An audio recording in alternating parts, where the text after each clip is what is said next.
عثمان جانا مثل جديد، خلونا نسمع المثل. عصفور كفل زرزور واثنينهم طيارة. حلو، هذا المثل إله قصة؟ شيء أكيد، ما يجي مثل إلا من وراء قصة. هاي أكو شخص اسمه زرزور إجا لبغداد وسكن بخان، وورا فترة صاحب الخان طلب منه الإيجار.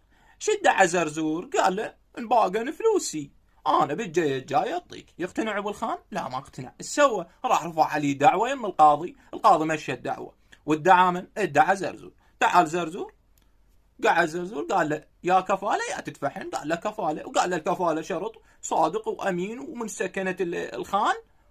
وراح زرزور يجيب له كفيل. ايش جاب زرزور؟ جاب عصفور ومن نفس العشيرة وموجود بالخان.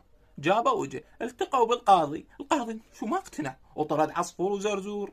قالوا ما انا ما اقتنع. ليش؟ لان عصفور ما عنده مكان ثابت يسكن بيه، يعني ما يكضون هم بعد يوم